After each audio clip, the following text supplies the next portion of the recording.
sua vida, de um agora. Diz assim a palavra do Senhor. Paulo, apóstolo, não da parte do homem, nem por intermédio de homem algum, mas por Jesus Cristo, por Deus Pai, que o ressuscitou dentre os mortos. E a todos os irmãos e meus companheiros, as igrejas da Galácia. Graça a nós outros e paz da parte do nosso Pai e do nosso Senhor Jesus, o qual se entregou a si mesmo pelos nossos pecados, para nos desarregar deste mundo perverso, segundo a vontade de nosso Deus e Pai, a quem seja a glória pelos séculos. Admira-me que estás passando tão depressa daquele que te chamou, na graça de Cristo para o Evangelho, o qual não há outro, senão que há alguns que nos perturbam e querem perverter o Evangelho. Mas ainda que nós, o mesmo anjo do ministério, pregue esse Evangelho, além do que nos foi entregado, seja nada. Assim como já dissemos, e agora repito, se alguém nos prega o Evangelho, que valendo aquilo que foi visto, seja nada. Orar. Mais uma vez. Senhor, queremos agradecer pela tua palavra. Queremos pedir que o Senhor fale no nosso coração através dela. Nós estejamos dando sabedoria, Deus, direção, fazendo, Senhor Deus, nos fazendo lembrar daquilo que o Senhor apresenta e tem dessa graça. Para que nós estejamos, em nome de Jesus. Amém. O período de transição é um período complicado. Quando você, por exemplo, você sai da casa dos seus pais e começa uma nova vida, um casamento, por mais que tenha um casamento, é sempre uma recém-casado, eu penso assim, bastante alegria e bastante contentamento. Mas essa transição não é simples. Você deixa de ter os seus hábitos, de estar subordinado aos hábitos da sua casa, começa agora a impor, juntamente com o seu cônjuge, a maneira como vocês vão viver, como vocês vão levar a família de vocês. A política também é complicada. Todo período de transição política é complicado. Principalmente quando são governos completamente distintos, com ideologias políticas completamente distintas. Por que eu estou falando isso aqui? Porque Gálatas é uma das primeiras cartas, livros do Novo Testamento a serem escritos. Se eu não me engano, se eu estiver enganado, Gálatas foi escrito até mesmo antes de Marcos, antes dos Evangelhos. E o que nós vemos aqui no livro de Gálatas é reflexo desse período de transição entre a igreja judaica e a igreja cristã. O que nós entendemos claramente é que o judaísmo não era para ser um judaísmo. O judaísmo era para se transformar, dar continuidade. E se transformar, a gente pode dizer assim, não é uma transformação, é um processo, é um progresso, vamos dizer assim, no cristianismo. Mas eles ficaram no meio do caminho, porque não aceitaram a divindade de Cristo como Messias. A igreja da Galácia, ela é uma igreja problemática por causa disso.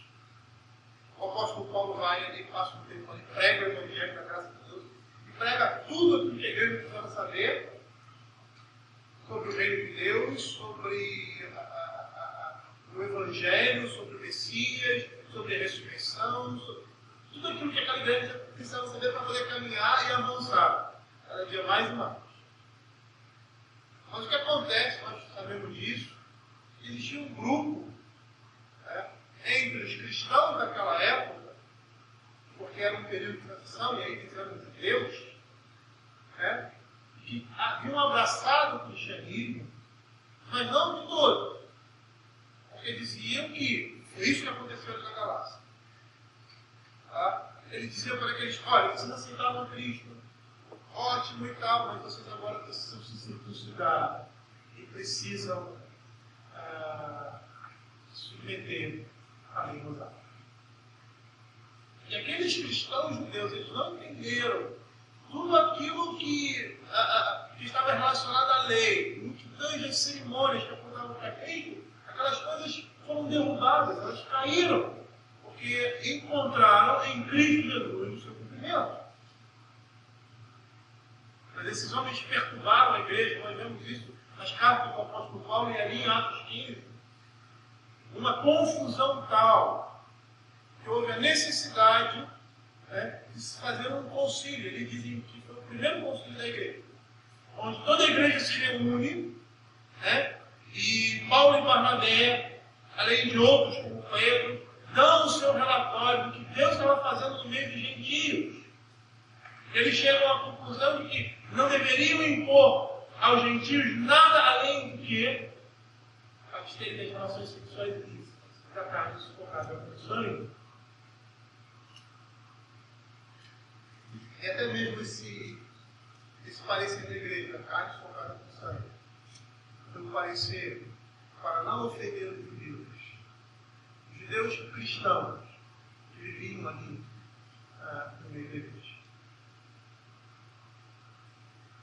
O apóstolo Paulo chega ali na Galácia, prega o Evangelho com todo o poder de Deus, porque é isso que ele vai falar aqui, quando ele fala que o Evangelho que ele pregou e recebeu veio da parte de Deus. Ele não perguntou, ele não procurou nenhum, não foi atrás de nenhum discípulo, não no sentido de se achar o suficiente, mas mostrando que quem ele recebeu veio da boca de Deus, não veio através de homem, veio diretamente de Deus, porque ele era apóstolo. E aí ele prega ali naquela igreja, o poder de Deus é manifestado ali através da pregação da palavra dele. E logo após ele sai, e é exemplo que vemos ali em Atos capítulo 20, das palavras do próprio apóstolo Paulo ali, proferidas por Lucas na sua narrativa, dizendo: olha, depois de mim virão lobos vorazes, querendo invadir o rebanho, e de dentro também surgirão homens, querendo perverter o evangelho. Cuidado, pastoreai o rebanho do Senhor, falando lá dos presbíteros. E é isso que acontece aqui na igreja da Galácia. Esses homens, muitos deles chegavam dizendo que, não sei se é o caso aqui, mas que foram comissionados por Pedro, por Tiago, que eram colunas ali em Jerusalém. E eles ali começam a pregar um evangelho diferente daquele que o apóstolo Paulo pregou.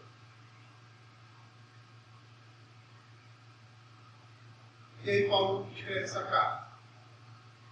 Uma carta dura, porque ele vai chamar eles de insensatos, se não me engano, lá no capítulo 3, nécios.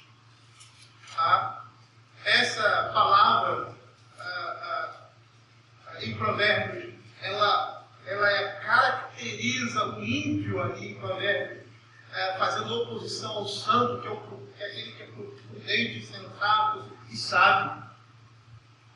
E a carta que o apóstolo Paulo usa é uma carta dura, até mesmo no seu início, onde ele tem a necessidade de reafirmar o seu apostolado, porque além de tudo, aquelas pessoas estavam desacreditando o apóstolo Paulo, dizendo que ele não era apóstolo. Paulo não estava preocupado com a sua pessoa, com a sua posição, mas no momento em que atacavam o apóstolo Paulo nesse sentido, eles não estavam atacando o apóstolo Paulo, eles estavam atacando a Cristo.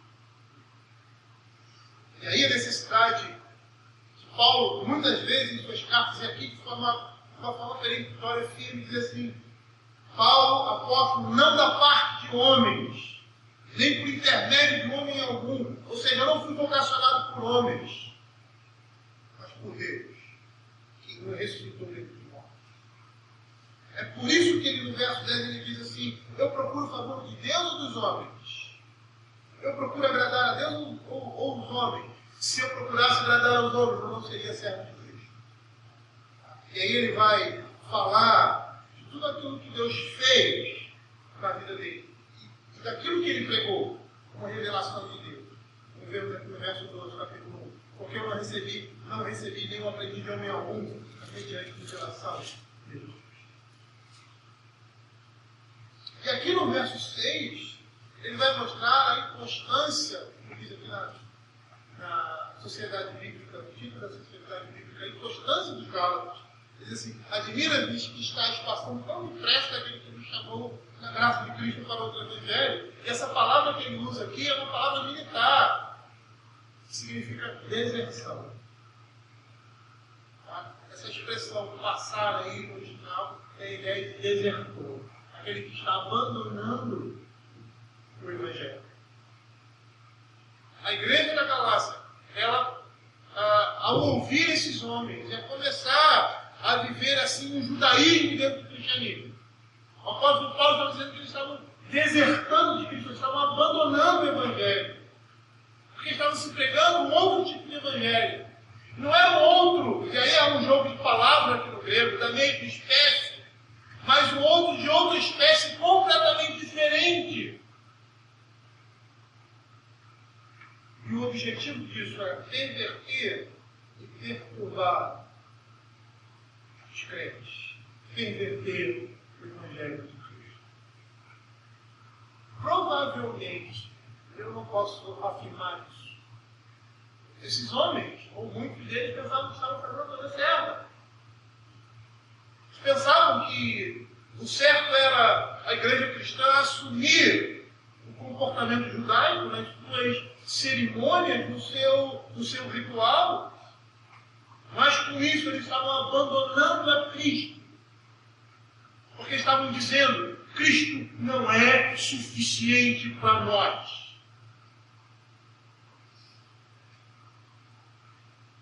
E é tão interessante porque nós somos levados a sermos conduzidos para aquilo que nós vemos. Lá em Hebreus, o escritor de Hebreus diz assim: não é sangue de bode e de touro que purifica pecados. Por quê? Porque muitos lançavam naquele sacrifício e não naquilo que ele representava, em Cristo, a confiança e a certeza do perdão dos seus pecados.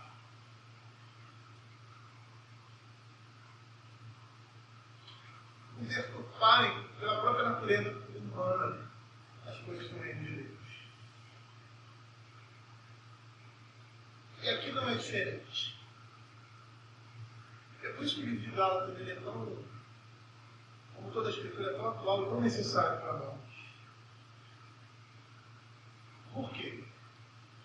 Porque ao permitirmos novos comportamentos, ao permitirmos inovações que não estão na palavra de Deus, não porque a palavra de Deus não dá algo, nós estamos caminhando na estrada para entrar completamente distante do verdadeiro evangelho.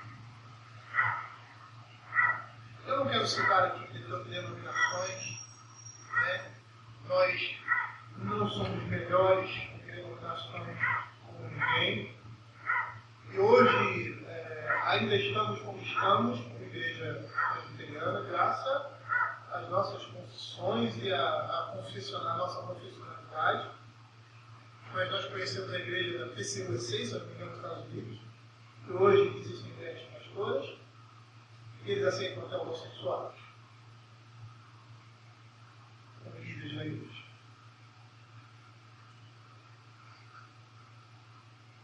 Mas eu vejo, por exemplo, eu não vou citar o nome, mas uma igreja que pentecostal, e que tinha um determinado, se fundamentado no ministério leigo, isso já é um grande perigo. Porque precisamos ter mestres, homens que estudem profundamente a palavra de Deus para repassá-la com fidelidade ao povo, não somente pelo grau de conhecimento e intelectualidade, mas pelo chamado. É isso que faz diferença. Não é o conhecimento teológico, não é a capacidade intelectiva. Essas coisas são importantes, são essenciais, mas não é o cerne é a vocação. E é isso que nós precisamos entender. E por causa de vários, vamos dizer assim, vários aspectos, eu acho que um deles é a questão teológica, tá? Eles chegaram a um ponto de você, às vezes, ligar a televisão, tá? Ter uma igreja dessa nos Estados Unidos, as pessoas dançam, se jogam no chão, gritam, né? Batem perna, coisas semelhantes aos cultos pagãos da antiguidade. Se eles conhecessem um pouquinho da história, tá? Não estou dizendo nem história bíblica, porque não haveria espaço para isso. Mas a história do mundo, conhecessem um pouco da cultura da antiguidade, dos cultos greco-romanos, eles perceberiam que o comportamento deles é semelhante, é igual. Como que eles chegaram? Chegaram pela falta de firmeza da palavra de Deus, por desconhecerem a palavra de Deus. Todos nós podemos chegar a uma situação como essa, tá? Se nós, por mais conhecemos a palavra de Deus, quisermos ou tivemos a postura de começar a inventar muitas coisas, a tirar o foco da igreja, no culto e na adoração, no ensino da palavra de Deus, na pregação, e colocarmos em outras coisas. E aí a nossa igreja vai ter um formato de igreja, mas vai ser mais um clube, como muitas vezes nós vemos, e nós já vivemos isso.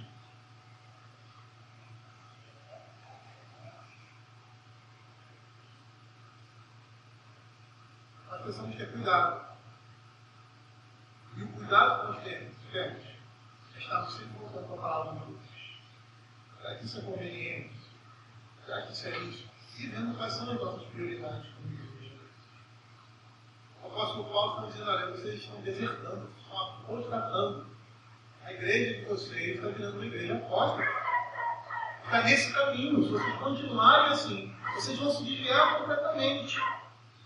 Esse evangelho que foi pregado a vocês, não é um outro evangelho da mesma espécie, mas é um evangelho de uma espécie completamente diferente. É outra coisa.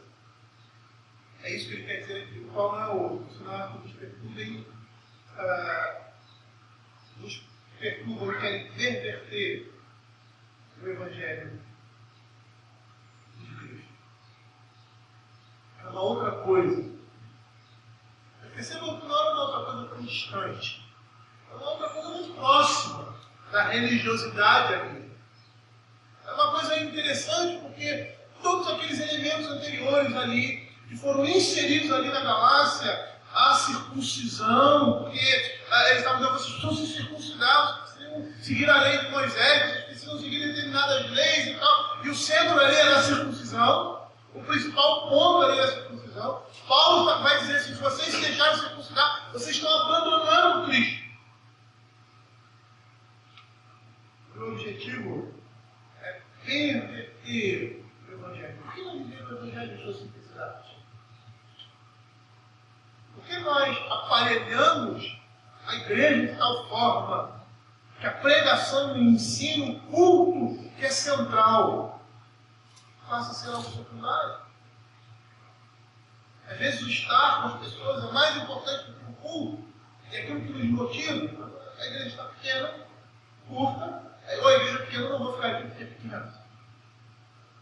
Às vezes nós achamos que a igreja é um lugar para depositar os nossos filhos, como o mundo faz. Então, se não existe trabalho para jovens, se não existe classe para criança, de manhã, de tarde, de noite, classe para dominical, você sai da igreja. Esquece que essas coisas não existiam no tempo dos apóstolos. São coisas da nossa era, vamos dizer assim. Se a igreja não tem programações sociais, deixa de ser igreja. Na realidade, nós pensamos assim: eu já deixo de ser igreja. Nós estamos vindo para a igreja. Todos os dias. Tem um propósito, que é alimentar. Tem que ficar no nosso coração. A igreja. Pedir perdão, Senhor, louvado nele, cantado louvores a ele. Mas perdemos completamente o significado que a igreja é. Essas inserções, essas novidades, elas só perturbam e pervertem o Evangelho de Cristo. Eu acabei de falar sobre Natal. Nós vamos pregar sobre isso quando fizermos Mateus, o próprio livro de Isaías.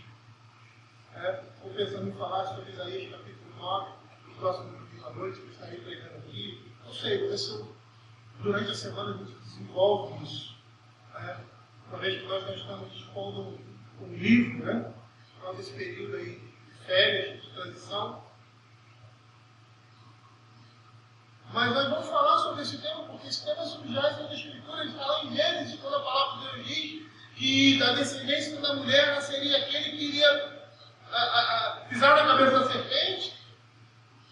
E o nascimento de Cristo é a consumação, é a certeza de que essas coisas iriam acontecer. É por isso que Simeão, quando lá em Gálatas, abre aí Gálatas capítulo 1, se eu não me engano. Gálatas capítulo 1.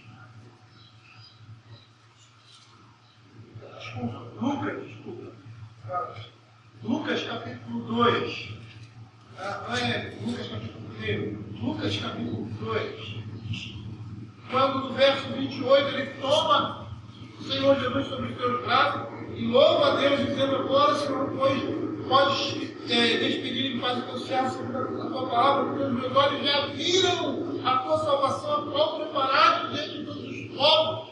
Ou seja, o nascimento de Jesus era o sinal e a certeza de que Deus ia fazer aquilo que Ele estabeleceu, que Ele disse lá em Gênesis, e que toda a Escritura aponta para que nesse momento da história, que Jesus Cristo nascesse, morresse e se entregasse por nós a Deus, pelos nossos pecados, desfazendo a inimizade.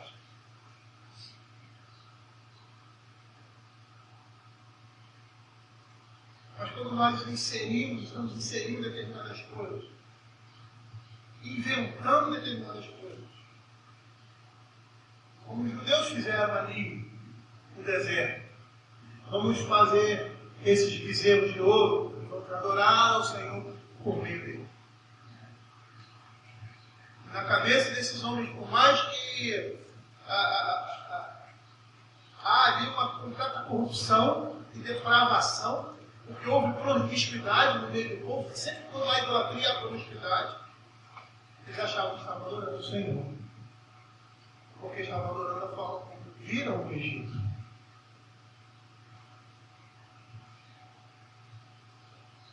Todo qualquer acréscimo, com diminuição da palavra de Deus, leva à perversão do Evangelho.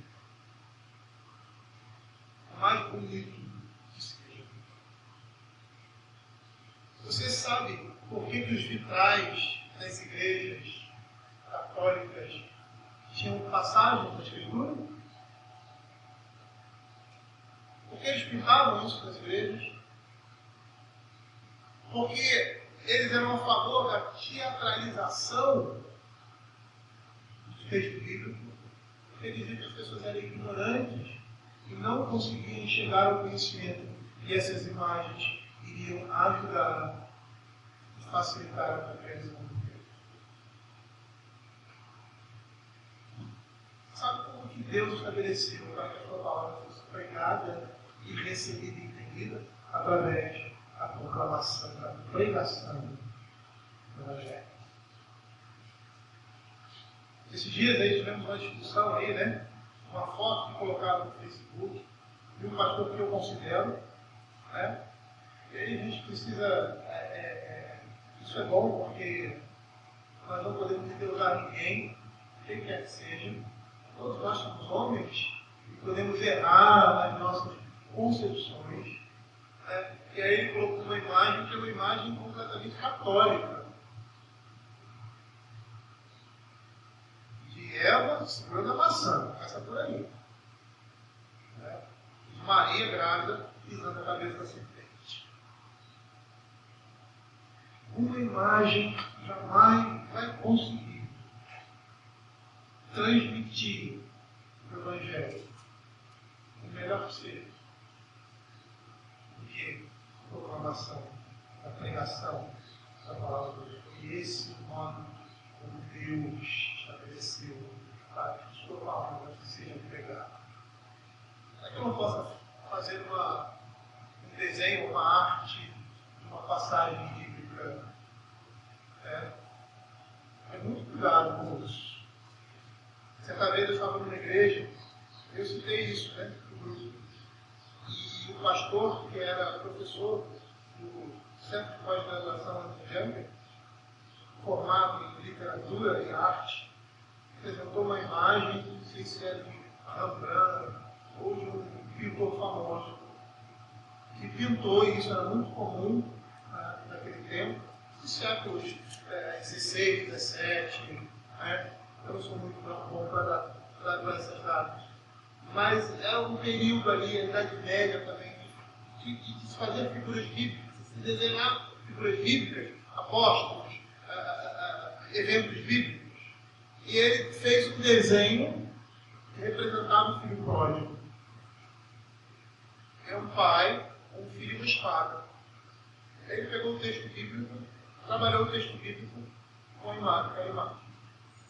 Aquela pessoa que é onde é que está essa espada aqui? Eu não consigo ver.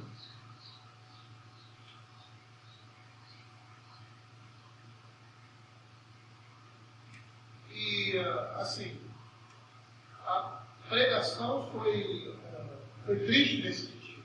Mas para ter demonstrado cultura e conhecimento foi triste. Por quê? Porque aquela imagem ali, de uma cena retirada, segundo ele, da história do filho pródigo, ela não representava com propriedade aquele texto bíblico. A maneira como nós temos que pregar o Evangelho, recebemos através da leitura da sua pregação. Aí nós vemos hoje na televisão, 10 mandamentos. A história de Davi. Eu vou dizer para você, isso é blasfêmia. Porque é um outro Evangelho. Você tem que entender o Evangelho. Primeiro estão acrescentando coisas à história que não existe, para encher linguiça, para encher tempo na televisão. Segundo que o personagem que é apresentado ali, muitas vezes ele não tem um caráter bíblico, mas ele não apresenta o caráter do personagem bíblico, mas do que o diretor quer dar. E aí eu já vi pessoas falando determinadas coisas que não estão na escritura, mas estão na televisão, que acreditam que aquilo está na Bíblia. Como no filme de Jesus, de Mel Gibson, que fala sobre a Via Crucis, que na realidade aquele filme foi baseado numa revelação de uma freira do século XVIII. 18 não, 12, desculpa. Século XII. O sofrimento de Jesus já teve essa revelação.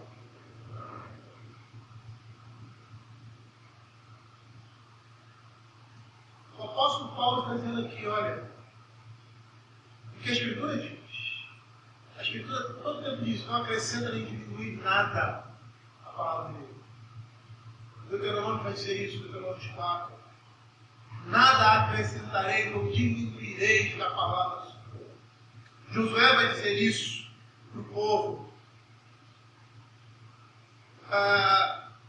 Ali no primeiro capítulo de Josué, quando o Senhor o chama para conduzir o povo de Deus, ele diz que você ande no caminho nem para a direita nem para a esquerda, ou seja, siga no caminho do Senhor.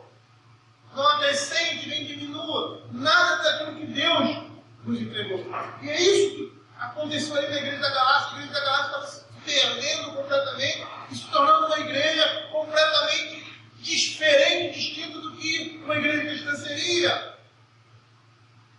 E olha o que é interessante aqui, o apóstolo Paulo, que é um homem segundo o coração de Deus, ou melhor, é um apóstolo. Ele tinha um mundo da revelação de Deus. Deus falava através dele. Quando ele falava, não era ele que estava falando, mas Deus que estava usando para trazer uma mensagem inerrante, infalível à igreja. Como ele disse ali em Tessalônica, no capítulo 2, verso 13, que ficou feliz pela igreja ter recebido a sua palavra, não como palavra de homem, mas como é a palavra de Deus que está operando eficazmente naquela igreja, naquelas pessoas. E aí ele diz, mas ainda que nós, o mesmo anjo do céu, os pregue o evangelho que além de termos pregado, seja anátema. O grande problema nosso é que nós damos ouvidos àquilo que não é a palavra de Deus. O apóstolo Paulo está dizendo assim, mesmo que eu, ou um anjo vindo da parte de Deus, é isso que ele está dizendo, tá? Nos pregue evangelho que vá além do que temos pregado, seja nada. Ou seja, não existe nada que esteja acima da palavra de Deus. Porque a palavra de Deus representa o próprio Deus. O que significa isso? Anátema é lançado, seria literalmente lançado para o inferno. Ou seja, maldito, ou seja, lançado para a destruição. Paulo está dizendo, olha, se eu vier aqui pregar outro evangelho que não é esse que eu tenho pregado, diferente desse, não aceitem, rejeitem, amaldiçoem esse homem. Mesmo que seja um anjo vindo do céu, ou seja, aparentemente vindo da parte de Deus, Satanás se faz com um anjo de luz, que pregue um evangelho diferente desse, seja anátema. É isso que ele diz. E aqui ele termina esse verso 9, esse pequeno pedaço, assim como já dissemos agora aqui, se alguém vos prega evangelho que valendo aqui que recebeis, seja anátema. A palavra de Deus está acima de qualquer pessoa, de qualquer instituição, de qualquer religião. É a palavra de Deus. Você pode até viver da maneira que você quiser. A igreja pode até viver da maneira como ela quiser. Mas ela vai responder diante do Senhor. É a nossa responsabilidade. Como João fala ali no coração de Cristo, não recepciona. Esses que vêm aqui e não pregam o Evangelho, ou pregam um Evangelho diferente, não recebam. Não recebam em suas casas, porque os missionários antigamente era assim. Os discípulos saíam de 2 em 2 e muitas vezes eles ficavam em determinadas casas dos crentes, porque ali se reuniam ou porque tinham um lugar próximo, e ali eles eram hospedados pelos crentes e não recebam em suas casas esse nome. Porque pervertem o Evangelho da graça de Deus. E aí, queridos, nós percebemos a importância de permanecermos no que Deus estabeleceu em sua palavra. Nós não podemos criar, nós não podemos, porque é tão bonitinho, vamos fazer isso. E hoje em dia é tão fácil, porque nós temos à nossa disposição documentos, nós temos à nossa disposição livros. Nós temos à nossa disposição a história da igreja, os pecados que a igreja cometeu, os erros que ela cometeu na história, muitas vezes querendo acertar. Nós temos tudo isso à nossa disposição. E nós jamais podemos aceitar viver, não somente como indivíduo, como crente, mas como igreja, no Evangelho, que não seja o Evangelho. Porque isso vai nos levar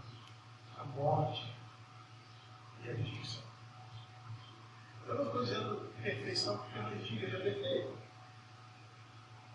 Eu estou dizendo isso. Os reformadores, eles,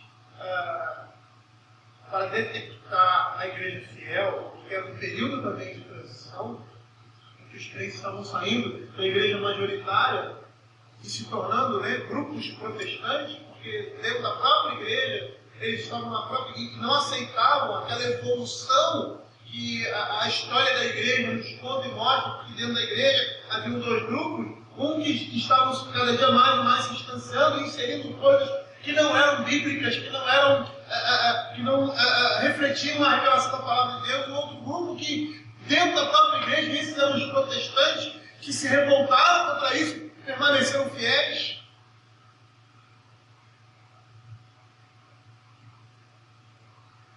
A igreja de todo jeito chegou no século XVI, completamente aposta. E aí houve a necessidade dos reformadores, daqueles líderes dali, né, auxiliar a Espírito a identificarem as igrejas verdadeiras, fiel administração do sacramento, fiel pregação da palavra. Bíblia é que nos orienta como igreja e como líder. Por isso que muitas vezes nós não podemos atuar por determinados comportamentos. Porque a nossa própria igreja, a igreja cristã atual, podem até parecer radicais, mas não são. Porque se comemorar a Páscoa, se todo dia nós comemoramos, é todo dia isso instituiu a Páscoa. Por que fazer 6 horas da manhã?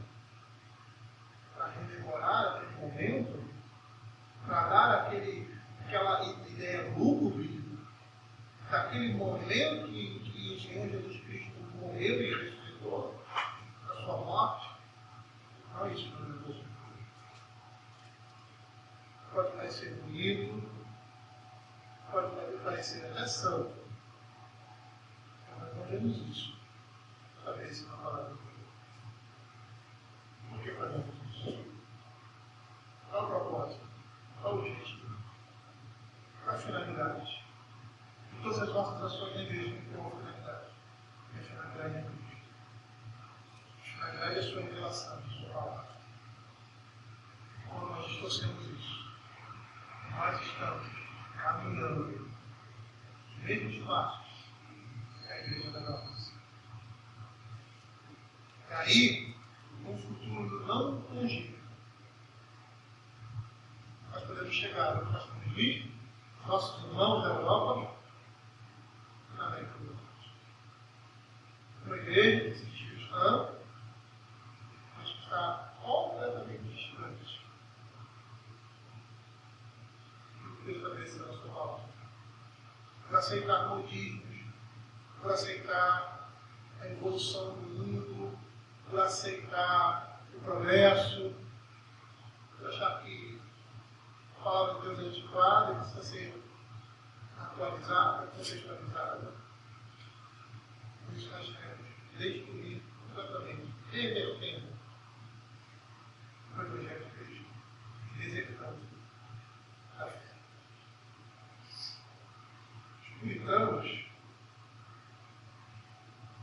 eles foram chamados assim, esse termo era um termo pejorativo. Por quê? Porque eles desejavam uma vida pura. Porque a vida dos clérigos e dos membros da igreja era uma vida de liberdade. Um culto puro. Porque o culto daquelas igrejas anglicanas era um culto mesclado pelo catolicismo e pela superstição característica daquela igreja. Uma pregação pura. Porque sem uma pregação pura, não há vida na igreja.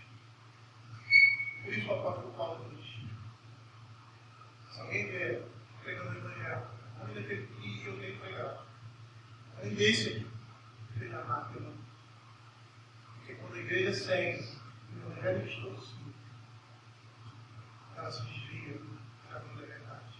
E está correndo um grande perigo de deixar de existir como igreja de Cristo. Ela pode permanecer ali, tá? Pode ter membros, pode ser uma igreja grande, uma igreja rica, mas se distorcer o evangelho de Cristo, ela vai deixar de ser igreja de Cristo. Vamos orar. Senhor Deus Pai, poderoso, queremos te agradecer por aquela tua palavra. Queremos te pedir, Senhor, que o Senhor esteja nos dando sabedoria em tempos tão difíceis, Senhor. Tempos, Senhor Deus, tão complicados. Muitos querendo acertar, querendo fazer a coisa certa, Pai. Estão rejeitando sem saber a tua palavra. Que outros, por outro lado, estão pervertendo a palavra de Deus. Nós vivemos nesse mundo conturbado, Senhor. Porque é a nossa época, é esse século, Senhor Deus, que tem sido dominado pelo pensamento de Satanás. Nós sabemos que essas coisas, segundo a tua palavra, vão piorar. Porque o mundo cada vez mais está jazendo no maligno. Nós sabemos também, paralelamente a isso, o Senhor irá preservar a sua igreja. Preserva, Senhor, desse mundo mal, das influências, Senhor Deus, perniçosas, imorais, Senhor Deus, descristãs, para que possamos, Senhor Deus, cultuar a Deus, viver uma vida, Senhor, de santidade, Senhor. Fica conosco,